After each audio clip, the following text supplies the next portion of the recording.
और इस बीच एक और बड़ी खबर मिल रही है जो है एलओसी और इंटरनेशनल बॉर्डर पर पूरी तरह से शांति बनी हुई है। बीती रात गोलीबारी की कोई घटना नहीं सुनी गई। तो बड़ी खबर जो है आपको बता दी कि एलओसी और इंटरनेशनल बॉर्डर पर इस वक्त शांति बनी हुई है। हलचल की तस्वीरें भी देखने को मिल पा रही है। राहत भरी सांस लोग ले रहे हैं। जो डर और भय का माहौल था वो फिलहाल कम हो चुका है।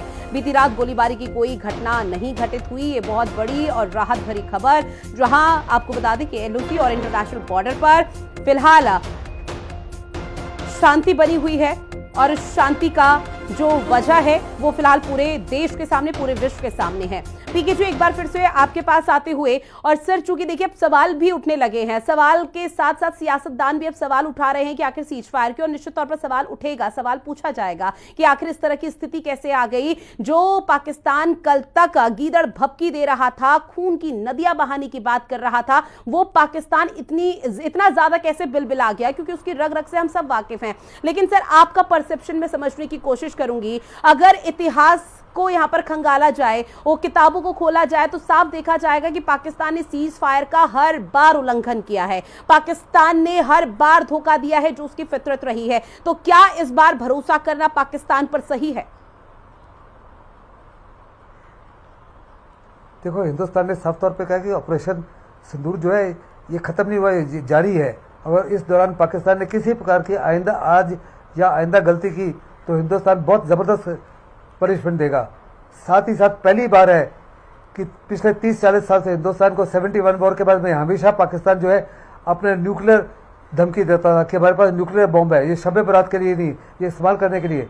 हिंदुस्तान ने पाकिस्तान को, चीन को, दुनिया को कह दिया है कि आज के बाद हम न्यूक्लियर ब्लैकमेल एक्सेप्ट नहीं करेंगे। वास्तव में हमने पाकिस्तान को इतना पिछाड़ दिया है कि पाकिस्तान के पास हिम्मत ही नहीं है किसी प्रकार की कोई कार्रवाई करने के लिए अगले 15-20 साल तक। जो हमने पाकिस्तान के ऊपर मार लगाई है, जो एयरफील्ड बर्बाद किए, कम से कम उसको 10 से 15-20 साल लग जाएंगे उसको दोबारा खड़ा करने के लिए। और साथ ही साथ इसमें मैं आपको यकीन दिलाना चाहता हूं कि पाकिस्तान की न्यूक्लियर कमांड पोस्ट और उनकी न्यूक्लियर कैपेबिलिटी को भी खत्म कर दिया है। इसमें किसी प्रकार का कोई शक नहीं।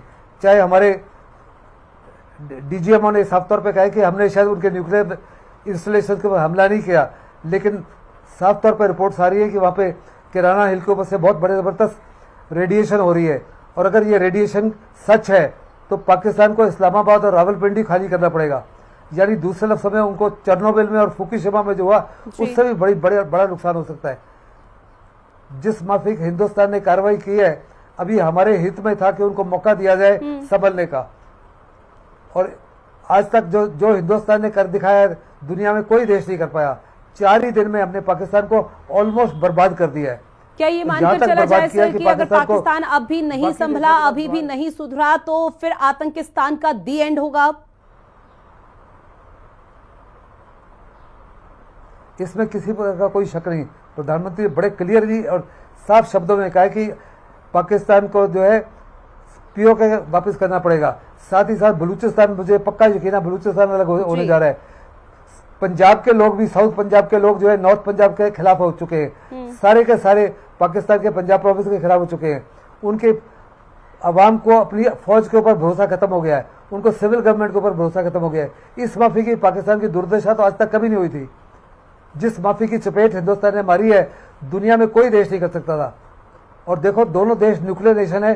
Pakistan 7th strongest arm forces था, लेकिन हिंदुस्तान ने जो 3-4 दिन में कर दिखाया वो दुनिया को पच नहीं रहा, हमारे ऑपोजिशन को पच नहीं रहा।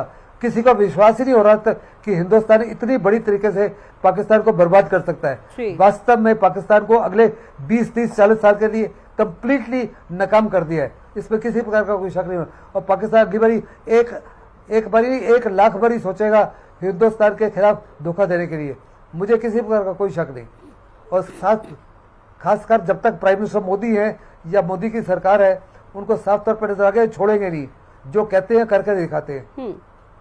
और कहा जाता है मोदी है तो मुमकिन है। वास्तव में मोदी जी ने जो कहा, देशवासियों को आश्वासन दिया कि जिन्होंने ये पहलगाम किया था उनको हम छोड़ेंगे नहीं, उनके आकाश को नहीं छोड़ेंगे, उनके पीछे जो ताकतें थी उनको नहीं छोड़ेंगे। और वो वास्तव में कर दिखाया। हमने 25 ही मिनट के अंदर पाकिस्तान के 9 बड़े टेररिस्ट के गढ़ जो है, जिसमें 2 टेररिस्ट की यूनिवर्सिटी भी थी, भावलपुर और मुरुद के, वहां पे हजारों की तादाद में आतंकियों को ट्रेन किया जाता था, उनको कंप्लीटली खत्म कर दिया है। इनको रीबिल्ड करने के लिए पाकिस्तान को कंगाल है, पाकिस्तान है, उसका पैसा ही नहीं, अगले 20, 30, 40 साल में इनको रीबिल्ड नहीं कर सकता। और इनको कोई देश जो है उनको वित्तीय सहायता नहीं देगा जिस माफी की उनको वित्तीय सहायता की आवश्यकता है। जी और देखो पाकिस्तान के पक्ष में कोई खड़ा नहीं हुआ। इस समय 57 मुस्लिम कंट्रीज और 22 अरब कंट्रीज हैं। टर्की को छोड़ के क्या कोई कंट्री खड़ा हुआ? 8 अरब कंट्री और मुस्लिम कंट्रीज ने अपने देश का हाईएस्ट सिविलियन अवार्ड हमारे प्राइम मिनिस्टर मोदी जी को दिया। आज सारी दुनिया हमारे पास है। हमने इंटरनेशनल एनवायरनमेंट को इतना बेहतर तरीके से शेप किया कि वास्तव में आज पूरी दुनिया जो है साफ तौर पर जानने लग गई कि पाकिस्तान जो है आतंकवाद की जड़ है, गढ़ है। आप देखो जब उनके आतंकवादियों का जनाजा निकला तो उनके जनरल्स जो है रीत ले कर रहे थे, उनकी फौज उनको सैल्यूट कर रही थी। इससे सारी दुनिया को साफ तौर पर नजर आ गया कि कितना बड़ा एक किस्म से तालमेल था पाकिस्तान के टेररिज्म के अंदर, पाकिस्तान की स्टेट के अंदर, ISI आर्मी के अंदर। तो पाकिस्तान तो इतनी जबरदस्त बेनकाब हो चुका है कि अपना मुंह छुपाने के लिए काबिल नहीं है। निश्चित तौर पर पाकिस्तान का जो चेहरा है वो विश्व के सामने हर पल बेनकाब हुआ है और पाकिस्तान का झूठ भी बेनकाब लगातार हो रहा है।